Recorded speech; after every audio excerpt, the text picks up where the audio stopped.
Um bom dia. Quem sou eu diante da sociedade? Quem sou eu diante das pessoas que me conhecem? Quem sou eu diante da minha casa? Eu sou aquele que pode dizer para você que eu vivo a minha fé. Eu busco fazer tudo aquilo que, de repente, para muitas pessoas é loucura, é maluquice. Mas para quem eu sirvo, é uma atitude de fé, de esperar só nele uma resposta para aquilo que eu necessito neste momento. Como eu falei, torno a dizer, as pessoas sabem da onde eu vim e aonde eu passei esses 49 anos vivendo e sobrevivendo a todas as adversidades ao qual o mundo tem me mostrado. Exemplos de vida, de situações, tanto na área familiar, na financeira, na saúde e até mesmo no sentimento ao qual hoje é uma força tão grande, que muitas pessoas não conseguem entender o sentido ao qual Deus tem dado a todo ser humano, que as nossas lutas não é contra o sangue e nem a carne, mas contra as forças espirituais do mal, que veio através da desobediência de Lúcifer. Porque no início, ele era algo que Deus criou. E quando a pessoa cria algo, tem aquele sentimento ao qual a responsabilidade de dá-lo, o livre-arbítrio, não podemos fazer com outras pessoas.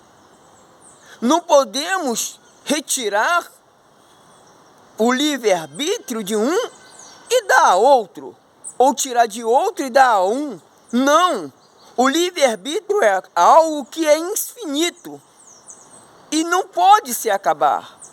E é por isso que tanto no céu quanto na terra existe esse privilégio, o privilégio da vida eterna. Porque todo o nosso ser humano, enquanto estivermos nesse corpo, tem o nosso livre-arbítrio, temos a nossa escolha.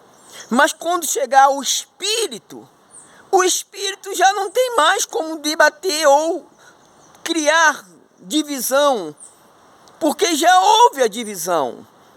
Existe somente o Espírito Santo, o Espírito de Deus, o Espírito da salvação, e existe o Espírito da morte, o Espírito da desadversidade desse mundo ao qual dá a mentira, o erro, o engano. O sentimento leva as pessoas a não entender todos os sentidos ao qual Deus deu às pessoas para pregar, para ensinar, para orientar. Mas muitas pessoas usam dos seus artifícios, das suas condições, do seu poder ao qual foi recebido através do ser humano. Mas não conseguem entender que uma vez que nós recebemos, nós temos que dar. Só dá aquele que tem. E só recebe aquele que pede a Deus. Ora, eu pedi a Deus para que eu viesse a ser um pastor. Eu pedi a Deus que eu pudesse pregar.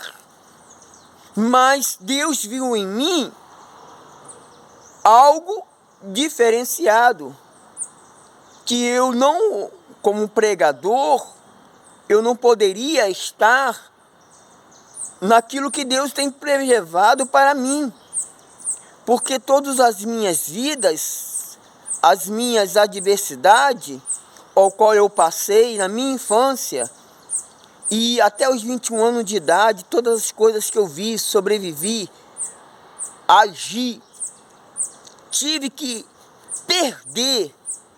E hoje também, Porque tanto para a pessoa que são do mundo quanto as pessoas que são de Deus, existe o livre-arbítrio, existe a escolha. E que só podemos fazer de acordo com o Espírito que comanda a nossa vida. Ou seja, hoje o Espírito que comanda a minha vida é o Espírito Santo. É Deus, e Ele me mostra a minha diversidade. Ele mostra a minha dificuldade. Ele mostra o que eu tenho que fazer. O que é necessário que eu venha fazer para que eu venha alcançar aquilo que Ele tem projetado para a minha vida. Mas como eu falei, a pessoa que vive no mundo, a pessoa que vive no ser humano, não vive um degrau acima daquilo que o mundo mostra a ele, então também se torna obediente àquele que comanda a vida dele. Aquele que vem matar, roubar e destruir, que usa a mentira, que usa até mesmo o sentimento de poder, de condições. Mas muitas pessoas vivendo essa vida, ela sabe, porque nela existe o medo, o choro, a dúvida, a incerteza, a insegurança, e sabe que ela vai sofrer. Assim como você vê muitas pessoas hoje em dia. Você vê uma pessoa que dorme na rua, a pessoa que pede pão e dorme debaixo das passarelas nessa vida. A pessoa que sabe que um dia ela teve uma oportunidade, mas não consegue sair daquela situação. Por quê? Porque o príncipe desse mundo já cauterizou a mente dele e ele não consegue mais força para sair dessa situação. E é o que o diabo tem feito na vida de muitas pessoas. Como eu falei, hoje ele não vai buscar aquele que está na mão dele, não. Ele vai buscar aqueles ao qual um dia recebeu a dádiva de ter o Espírito Santo e desprezou. Viveu no sentimento, viveu nas diversidades deste mundo. Mas você que vive pela fé, você sabe que enquanto você estiver nesse corpo, você está sujeito a perder a maior dádiva que você recebeu, que é a sua salvação, que é o Espírito Santo que está dentro de você. Mas como eu tenho falado, o diabo é mentiroso, ele engana as pessoas. E eu falo para a pessoa, enquanto você estiver neste corpo, enquanto o ser humano estiver no corpo, ele tem a oportunidade de receber a sua salvação. E eu torno a dizer, só há diferença quando o corpo sair, e aí vai ter um espírito que vai comandar a sua ida, ou para a vida eterna, ou para a morte eterna. Então vamos analisar tudo que eu tenho falado. Porque, como eu falei, já se acabou o mês, e esses 2 meses ao qual faltam, para a minha atitude, está cada vez mais se mostrando o que eu tenho que fazer. Então vamos falar com Deus. Ó Senhor, nosso Deus e nosso Pai, mais uma vez estou aqui, meu Deus, pedindo ao Senhor, meu Pai, a sua misericórdia, a sua compaixão, meu Pai, porque eu não tenho condições, eu não tenho força, eu me encontro tão debilitado, meu Pai. Eu me encontro, meu Pai, com tanta dificuldade, meu Senhor. Porque neste momento eu vivo somente a fé, meu Pai. Porque eu não tenho mais nada, meu Senhor. E eu só tenho a sua esperança, meu Pai. Eu só tenho o Senhor. Então venha, me fortalecer, me ajuda. Porque assim eu te peço em nome do Pai, do Filho e do Espírito Santo. Que Deus abençoe a todos no ótimo dia.